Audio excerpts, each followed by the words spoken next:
Est-il vraiment possible de redonner vie au manoir détruit et d'en faire un palais légendaire, encore plus impressionnant qu'avant? Ce que vous allez voir, c'est la transformation que personne en Amérique n'a cru possible. Tout le monde disait que c'était irréalisable. En réalité, ce qui s'est produit dépasse toute attente. L'explosion qui a frappé ce manoir n'était pas un simple incident mais une véritable catastrophe. Elle a complètement ravagé la bâtisse au point qu'on pensait qu'elle ne pourrait jamais être restaurée. Ce que vous voyez là, c'était autrefois l'un des plus célèbres et prestigieux manoirs des États-Unis. Mais après la tragédie, la propriété, autrefois vendue pour des millions, ne valait plus grand-chose. En ligne, les ingénieurs affirmaient que chaque dollar investi serait une pure perte. Pourtant, un couple un peu fou, qui partageait la même vision et un goût prononcé pour le risque, a décidé de tenter sa chance. Difficile de savoir s'ils avaient trop d'argent ou simplement perdu la tête, mais ils ont choisi de miser toutes leurs économies sur un tas de ruines et quelques poutres calcinées. Ils ont ensuite vécu les 18 mois les plus éprouvants de leur vie, des problèmes à répétition, des imprévus constants et des dépenses démesurées. Et pourtant, au milieu de ce chaos, ils ont fini par découvrir un trésor caché dans le manoir. Voici donc l'histoire d'une demeure que tout le monde pensait perdue à jamais. Mais ce couple allait-il prouver le contraire? Tout a commencé lorsqu'ils ont entendu parler du manoir à la télévision. Le reportage annonçait qu'une explosion d'une violence extrême avait eu lieu et que les secours n'avaient pu maîtriser l'incendie qu'une fois la bâtisse complètement réduite en cendres. Ce manoir, autrefois symbole du luxe et de la grandeur, n'était plus qu'une ruine.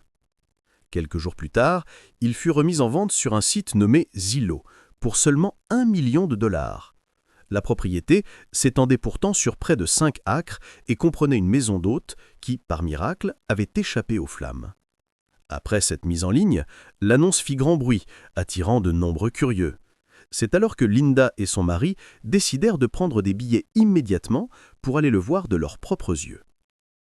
À partir de ce moment-là, la compétition pour acquérir le manoir commença. Mais une fois sur place, face à l'état désastreux du bâtiment, brûlé du toit jusqu'aux fondations, ils comprirent que le défi allait être bien plus grand qu'ils ne l'imaginaient. La chance ne leur souriait pas. À chaque pas dans le manoir, on sentait encore l'odeur de la fumée. Dès le début de la visite, on leur annonça qu'un autre acheteur était déjà en route pour voir la propriété. Ils devraient prendre l'une des décisions les plus importantes de leur vie, en quelques heures seulement. Ils devaient évaluer sur place si le manoir valait réellement l'investissement, et surtout s'il était possible de le restituer à son état d'origine, voire d'en faire quelque chose de meilleur. Finalement, ils décidèrent de tenter le coup et de prendre le risque d'acquérir la demeure. Beaucoup de personnes s'étaient montrées intéressées, mais un seul acheteur fit une offre ferme, un couple, Mike et Linda. Le destin du manoir était désormais entre leurs mains. Ils étaient enthousiastes, sans se douter des immenses défis qui les attendaient. La propriété avait été construite en 1997 à Nashville. Il y a seulement 2 ans, son propriétaire avait entrepris une rénovation complète, des travaux qui avaient duré 2 ans entiers.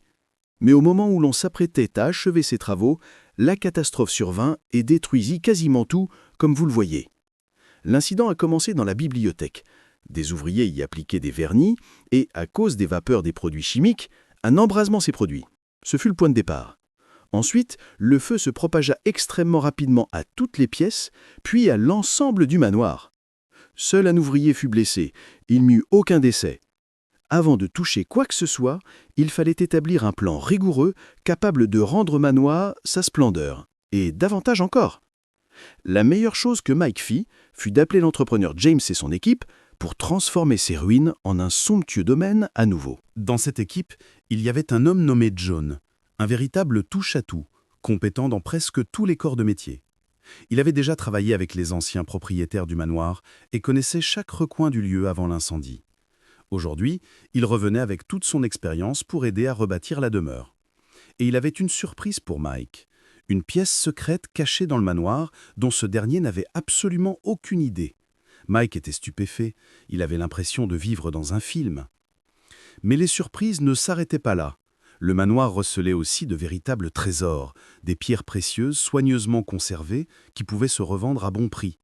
On y trouva un lustre composé de 100 pièces de cristal d'une valeur de 12 000 $, ainsi qu'une baignoire en forme de cascade d'inspiration romaine estimée à 13 000 $. Il y avait également de grandes quantités de marbre dont la valeur était très élevée selon John. En réussissant à préserver et revendre certaines de ces pièces, il pourrait compenser une partie des énormes coûts de rénovation à venir. Après une semaine entière de repérage, de nettoyage et de planification minutieuse, ils abattirent leur premier mur, révélant l'ampleur des dégâts cachés derrière. Il fallait maintenant vider entièrement le manoir de tout son contenu. Ils commencèrent donc à retirer chaque meuble, chaque élément de décoration. Une fois ce travail terminé, les ingénieurs décideraient s'il était possible de rénover la structure existante ou s'il faudrait tout raser pour recommencer à zéro, une décision lourde de conséquences pour leur investissement. La fameuse baignoire romaine, d'une valeur de 13 000 $, ne pouvait pas rester exposée à l'air libre et à l'humidité. Il fallut donc la déplacer avec le plus grand soin. Pesant plus de 410 kilos, plusieurs membres de l'équipe s'y mirent pour la transporter prudemment hors du manoir, où elle serait en sécurité, en attendant de décider du moment et du prix de sa revente. Pendant ce temps, les travaux de nettoyage se poursuivaient. Chaque jour, le manoir se vidait un peu plus. Mais plus ils avançaient, plus leur inquiétude grandissait. Et si la structure même du bâtiment, sa fondation, avait été irrémédiablement endommagée? C'est précisément ce point qui allait déterminer s'ils devaient restaurer le manoir ou le reconstruire entièrement à partir de zéro. Mike consulta 3 ingénieurs différents, et tous furent unanimes. Investir dans une rénovation serait une erreur. Mieux valait tout raser et repartir sur de nouvelles bases. Pour Mike, cette idée devenait inquiétante. Il commença à douter. Avait-il vraiment gaspillé tout son argent? Avait-il dépensé 1,5 million de dollars uniquement pour acheter un terrain dont la valeur réelle était bien inférieure? L'ingénieur entreprit alors une inspection complète du manoir afin d'évaluer l'étendue des dégâts subis par les fondations, notamment à cause de l'eau utilisée lors de l'extinction de l'incendie. Il expliqua à Mike que tout le bois carbonisé ne pourrait pas être soulevé. Après avoir minutieusement parcouru chaque pièce et noté chaque détail, arriva enfin le moment décisif. Le verdict. L'ingénieur annonçait que le manoir pouvait bel et bien être restauré. Ce fut, pour Mike et Linda, la meilleure nouvelle qu'ils aient jamais reçue. Mais cette joie fut de courte durée. Une série de défis les attendait. Le mois de mai approchait, une période particulièrement pluvieuse à Nashville. Or, le toit du manoir était entièrement détruit. Et si la pluie s'infiltrait avant que le bâtiment ne soit bien séché, le bois risquait d'être irrémédiablement abîmé, retardant les travaux et augmentant considérablement les coûts. Heureusement, l'équipe avait prévu une solution. Les ouvriers montèrent sur le toit et commencèrent un travail méticuleux. Retirer les débris, morceau par morceau. Comme le toit était totalement inutilisable, ils décidèrent de le reconstruire à neuf. Le bulletin météo annonçait de fortes pluies pour la nuit. Mike, prévoyant, avait acheté une énorme bâche étanche coûtant 500 $ pour couvrir toutes les zones fragilisées et limiter les dégâts. Ce n'était qu'une mesure temporaire, mais c'était la meilleure option pour protéger la structure. Et effectivement, la tempête éclata. Une pluie torrentielle s'abattit sur le domaine, détrempant entièrement le sol. Malgré cela, les ouvriers continuèrent leurs tâches sous des conditions difficiles. Il fallait absolument terminer la démolition du toit avant que la pluie ne revienne coûte que coûte. Pour accélérer les travaux de rénovation, l'équipe fit venir une grue pesant environ 4 tonnes 550 kg. Mais à cause de son poids considérable, elle endommagea complètement l'allée d'accès, qui était pourtant en parfait état, et cette réparation n'était ni prévue dans le plan de restauration, ni comptée dans le budget.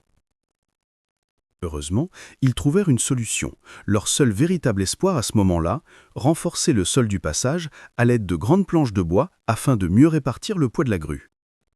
Cette idée permit non seulement de stabiliser la zone, mais aussi de poursuivre les travaux en toute sécurité. Grâce à cette manœuvre, la grue put être utilisée efficacement, ce qui permet à l'équipe de terminer la dépose du toit endommagé bien plus rapidement. Ils commencèrent ensuite immédiatement à installer la nouvelle charpente. Mais une nouvelle difficulté se présenta. Il fallait transporter d'immenses poutres en bois sur 2 étages de hauteur. Cela signifiait devoir soulever plus de 27,5 tonnes de matériaux, ce qui aurait coûté des milliers de dollars par jour si l'équipe avait loué un équipement spécialisé. Le budget aurait explosé. Ils trouvèrent alors une alternative ingénieuse. Fabriquer une rampe en bois de 8,5 mètres à partir des restes de matériaux sur place. Cette structure ne servait pas seulement d'échelle, elle devint une véritable passerelle permettant de faire glisser les énormes planches jusqu'à leur emplacement. Ils purent ainsi reconstruire les zones les plus touchées du manoir, à commencer par la bibliothèque, la même où l'incendie avait débuté. Les travaux avançaient à grande vitesse, mais les problèmes s'accumulaient. Le premier concernait le chemin d'accès, abîmé par le passage de la grue, une réparation qui allait leur coûter cher. Cependant, ce qui contrariait le plus Mike, c'était la disparition d'une colonne en bois d'une valeur inestimable. Lorsqu'il interrogea l'ingénieur, celui-ci lui annonça que les colonnes avaient été totalement détruites. Mike, dès le départ, avait insisté pour les préserver une à une, car chaque colonne valait environ 30 000 $. C'étaient les éléments les plus précieux du manoir d'origine. Il comptait sur elles pour économiser une partie du budget. Mais le destin en avait décidé autrement. Il devait maintenant trouver une solution pour pallier cette perte imprévue. Malgré toutes ces complications, le travail avançait impeccablement. L'équipe parvint enfin à terminer la construction d'un toit entièrement neuf, solide et étanche. Cette fois, la pluie ne pourrait plus rien contre leur œuvre. C'était là le tout premier grand accomplissement du projet depuis son lancement, 3 mois plus tôt. À peine avait-il posé un pied à l'intérieur du manoir rénové qu'un nouvel obstacle surgit de nulle part. Un inspecteur arriva à l'improviste pour vérifier l'état d'avancement du chantier. Heureusement, après une longue discussion entre Mike et lui, le problème fut résolu et ils obtinrent toutes les autorisations nécessaires pour poursuivre les travaux sans aucun retard administratif. Le garde-corps que vous voyez ici coûtait à l'origine près de 90 000 $, des chiffres difficilement imaginables. Mais il faut savoir qu'il avait été entièrement fabriqué à la main, ce qui expliquait sa valeur. Aujourd'hui, une pièce similaire pourrait valoir encore bien plus. Cependant, Mike avait une autre vision du manoir. Il souhaitait un style plus sobre, plus épuré et plus moderne. Le garde-corps richement orné ne s'accordait donc pas avec l'esthétique qu'il voulait donner à la maison. Cela ne signifiait pas pour autant qu'il allait s'en débarrasser. Il avait déjà d'autres idées pour le réutiliser, plus tard dans le projet. Les colonnes soutenant le toit posaient aussi un problème esthétique. Elles dépassaient visiblement la ligne du plafond, ce qui altérait la silhouette élégante du manoir. Mais, encore une fois, l'équipe trouva une solution, cette fois en jouant sur le design des fenêtres de toit. Leur attention se concentra alors sur les fenêtres du manoir tout entier. À l'origine, le design comprenait des dizaines de fenêtres en arc de cercle, typiques du style classique américain. Mais Mike et Linda avaient décidé dès le départ de les remplacer par de grandes fenêtres rectangulaires, pour laisser entrer un maximum de lumière naturelle dans chaque pièce. Ce changement nécessitait de modifier la structure des murs et parfois même de reconcevoir des parties entières du cadre porteur afin d'intégrer ce nouveau design. C'est à ce moment-là qu'un nouvel intervenant fit son apparition. Ben, représentant de l'entreprise Bella Windows, une société réputée dans tout le pays pour la qualité de ses fenêtres et portes sur mesure. En découvrant leur projet sur Internet, Ben se rendit sur place pour leur proposer une offre exceptionnelle. Quelques jours plus tard, Mike et Linda se rendirent dans le showroom de Bella Windows pour examiner les produits de plus près. Séduits par la qualité et les finitions des modèles exposés, ils rappelèrent Ben et décidèrent de signer un contrat avec son entreprise. Ce fut une transaction majeure, mais aussi un investissement colossal qui allait leur coûter une somme considérable. C'était donc, jusqu'à présent, la dépense la plus importante du projet. Avant même de finaliser la commande, il restait une étape cruciale, les mesures exactes. Chaque fenêtre allait être fabriquée sur mesure, sans aucune possibilité d'erreur. La moindre imprécision pouvait coûter une fortune, près de 10 000 $ par fenêtre jetée à la poubelle. C'est pourquoi chaque ouverture fut mesurée, non pas une, mais 2, voire 3 fois, avant de transmettre les dimensions à l'usine. Sachant qu'une facture colossale approchait, Mike et Linda cherchèrent alors à réduire les coûts en revendant certains éléments du manoir qu'ils pouvaient réparer ou restaurer. Parmi ces objets, il y avait une cheminée, un réfrigérateur et bien sûr la baignoire romaine estimée à 13 000 $. Ils la nettoyèrent soigneusement et la mirent en vente sur eBay, espérant qu'un collectionneur passionné par les antiquités s'y intéresserait et leur permettrait de récupérer une partie des dépenses. Une fois la maison recouverte d'une bâche imperméable, ils purent passer à l'installation du nouveau toit. En apparence, cela semblait simple, mais en réalité, c'était un travail extrêmement dangereux. Le toit était très pentu, sans garde-corps, et le moindre faux pas pouvait être fatal. Après de longues journées d'efforts, ils réussirent à poser un toit parfaitement ajusté, sans une seule erreur, qui transforma complètement l'apparence du manoir. Ils retirèrent ensuite tout ce qui restait à l'intérieur, murs, finitions, décorations, ne laissant plus que la structure en bois qui soutenait l'ensemble du bâtiment. Il était temps de s'attaquer au plancher, totalement abîmé par le feu, la fumée et l'eau. Avant de pouvoir commencer les travaux de reconstruction, il fallait préparer le sol, le renforcer et le niveler. La dernière étape de démolition concernait le rez-de-chaussée, où Mike et Linda prévoyaient d'ajouter des pièces nidites, une salle de cinéma ultramoderne, une salle de sport entièrement équipée, ainsi qu'un bureau flambant neuf. Puis arriva enfin le moment tant attendu. Les fenêtres sur mesure furent livrées. Leur fabrication devait prendre environ 12 semaines, mais contre toute attente, elles furent prêtes en 3 semaines seulement. Quand le constructeur annonça la nouvelle à Mike, celui-ci n'en crut pas ses oreilles. Pour lui, c'était un véritable miracle. Grâce à cette avance inespérée, le projet prenait désormais de l'avance sur le calendrier. L'équipe commença à installer les fenêtres avec une extrême précaution, car c'était une opération délicate et décisive. Chaque pièce devait s'ajuster parfaitement pour que le manoir retrouve enfin sa majesté d'autrefois. Les vitres installées à ce stade étaient impressionnantes. Chacune pesait près de 140 kilos, et la commande totale s'élevait à plus de 6000 livres sterling. Mais le pire, c'est qu'elles n'étaient pas assurées. Autrement dit, le moindre accident aurait coûté une fortune. Vint alors le moment de vérité. Il fallait vérifier si chaque fenêtre s'ajustait parfaitement à son cadre, sans le moindre décalage. Heureusement, tout tomba impeccablement en place. Chaque vitre correspondait exactement à son emplacement prévu, ce qui soulagea énormément Mike, Linda et l'équipe. Le rez-de-chaussée étant terminé, ils durent maintenant affronter le défi le plus risqué: installer les vitres du premier étage sans grue ni équipement mécanique. La seule option, la force humaine et un escalier bancal. Un instant d'inattention, un pied qui glisse, et c'était une catastrophe à 100 000 $. L'atmosphère sur le chantier est étendue au maximum. Mais grâce à leur coordination et leur prudence, ils réussirent à monter la première vitre, puis la seconde et ainsi de suite, jusqu'à ce que tout l'étage soit équipé sans la moindre casse.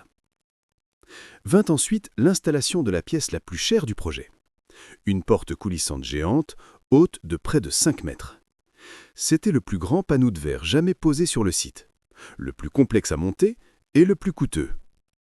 Avec cette porte et le mur de verre panoramique attenant, le manoir prit une allure totalement nouvelle. Moderne, ouverte, spectaculaire. Mais, comme souvent, un nouveau problème apparut aussitôt. Ces immenses baies vitrées avaient été pensées pour offrir une vue magnifique sur la nature environnante.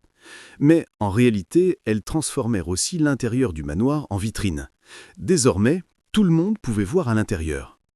La vue qu'ils voulaient admirer les avait transformés eux-mêmes en spectacle pour les voisins. La question de la vie privée devint donc la priorité absolue pour Mike et Linda. Leur solution, planter une rangée de 50 arbres tout autour de la propriété. Un type d'arbre à croissance rapide qui formerait rapidement un mur végétal protecteur.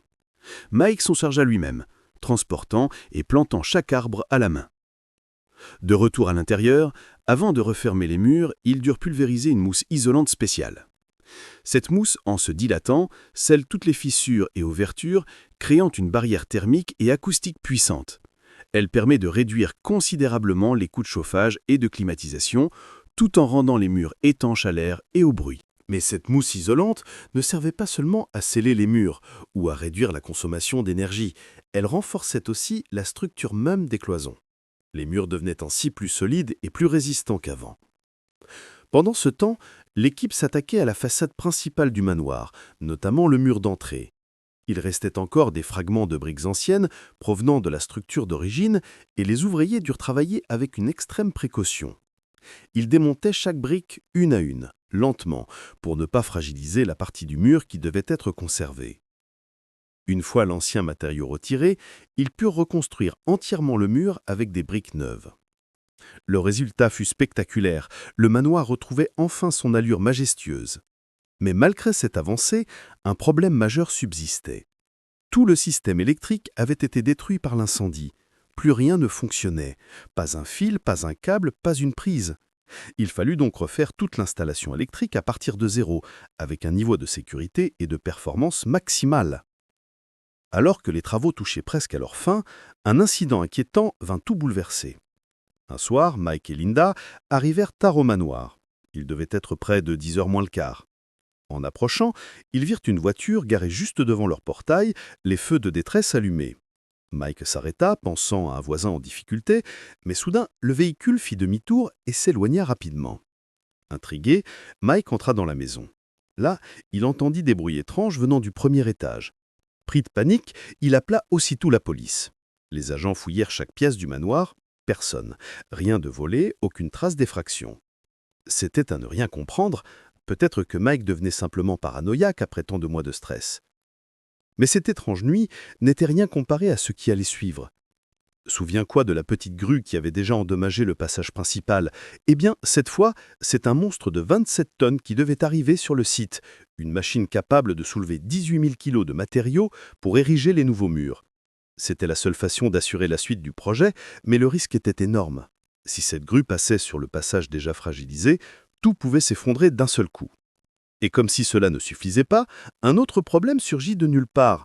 Une pile de gravats de 500 $ s'était retrouvée au beau milieu du passage. Une erreur absurde au pire moment possible. La grue n'avait plus d'autre choix que de rouler sur la partie déjà endommagée.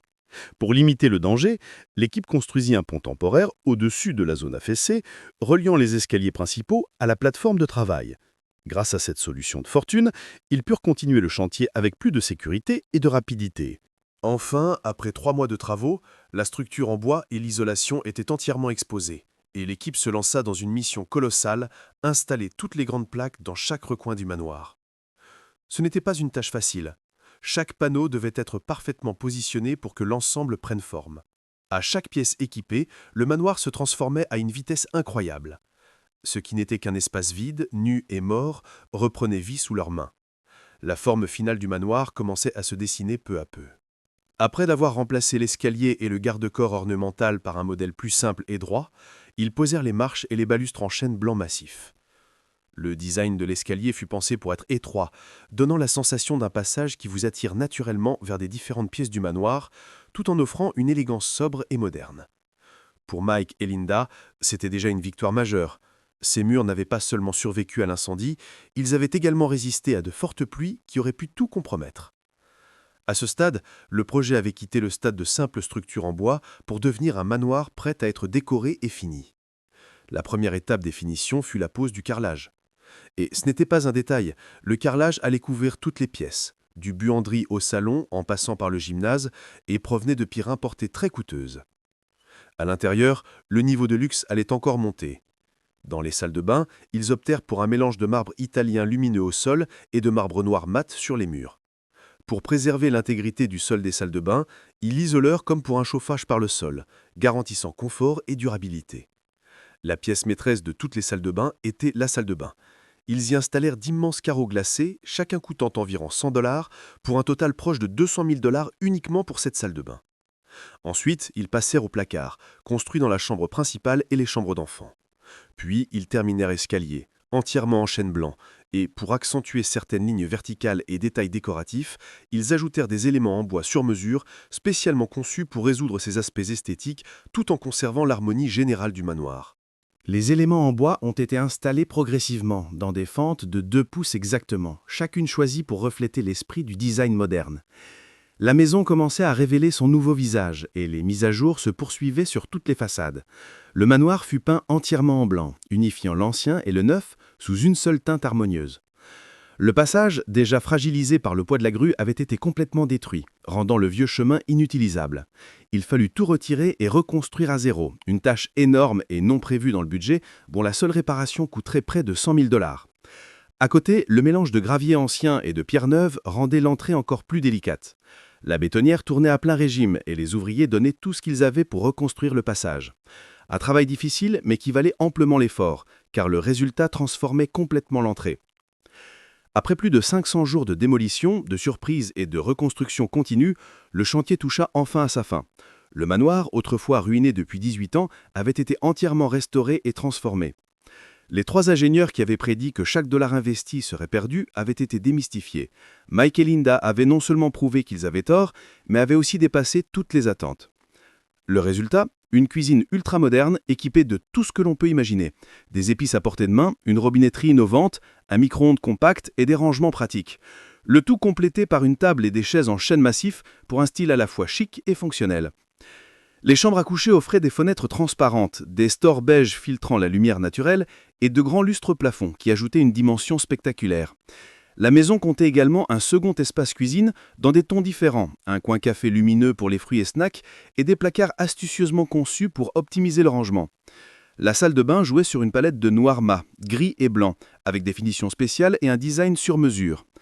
La salle de gym était équipée de tous les appareils modernes imaginables, et le home cinéma rêvé par le couple était enfin réalisé, avec des sièges en cuir noir et une acoustique parfaite, accompagnée d'une salle de bain dédiée pour optimiser l'espace.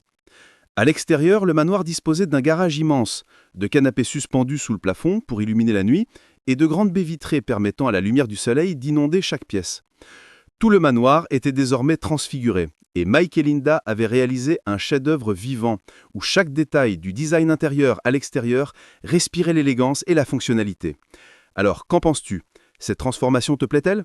Et es-tu curieux de voir quelles idées encore plus folles seront présentées dans les prochaines vidéos ? N'oublie pas de t'abonner à la chaîne pour ne rien manquer.